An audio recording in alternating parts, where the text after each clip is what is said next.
Gun Stories with Joe Mantegna.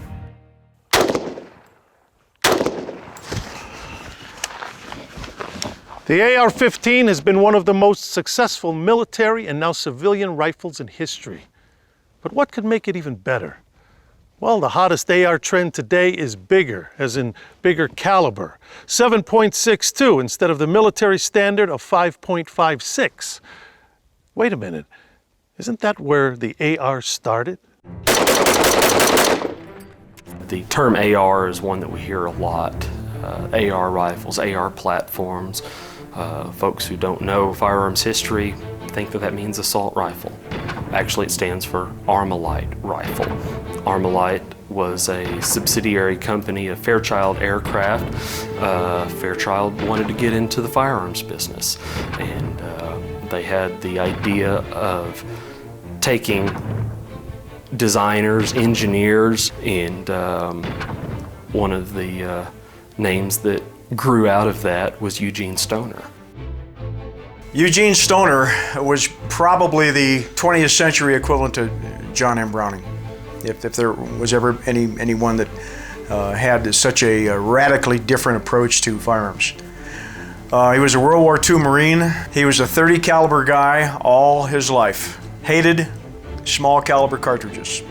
The Air Force was looking for a rifle that they could equip with their military policemen.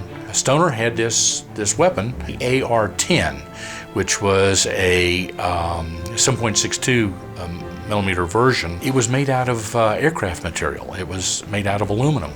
His vision was to make a superior combat rifle for the military in .308 caliber.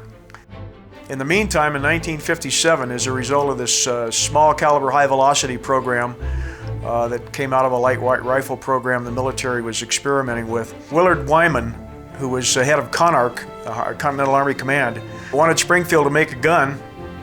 They told him it would take about 3 to 4 years. He heard about Stoner. He'd seen the AR-10, went out to Costa Mesa and said, here's what I want. How long would it take you to make it? Stoner says 6 months. He said, you got the job. This was Armalite's big chance to break into the Ordnance Department or Springfield Armory monopoly on military-issued weapons. Eugene Stoner's original designs for the AR-10, the predecessor of the AR-15, were in 7.62, the military designation for the .308 cartridge. The shift to the smaller, lighter caliber was a U.S. military requirement. The cartridge that was subsequently developed, it took on the name 222 Special.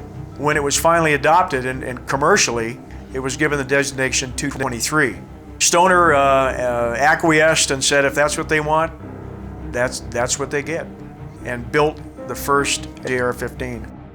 Stoner took the AR to General Curtis LeMay, who was a World War II, four-star Air Force general, all that stuff. Well, he was still a four-star general in the Air Force in the late 50s. General LeMay was taken out and he shot watermelons with it and was impressed when these watermelons would fly apart. And LeMay saw that and he said, that's great, and it's light, it's 6 pounds. This is a great little rifle. They went on tour with the AR-10 and a prototype, by that time, AR-15, and everybody on the tour all over Southeast Asia and the other countries had no interest in the AR-10. They wanted the AR-15. Yeah, when Armalite moved forward into the AR-15 project and started producing those, the AR-10 never really went away, but it never really got picked up by anybody as a military weapon. Yes, a couple of small countries bought a few of them here and there, and a few of them were deployed around the world, but it never really had much traction in the United States. Then years later, the company we now know as Armalite started producing the AR-10 commercially. And that actually became popular with sportsmen and shooters in the United States long before it caught back on with the military. And so it kind of kept the pattern alive, so there's always really been two sizes of these rifles.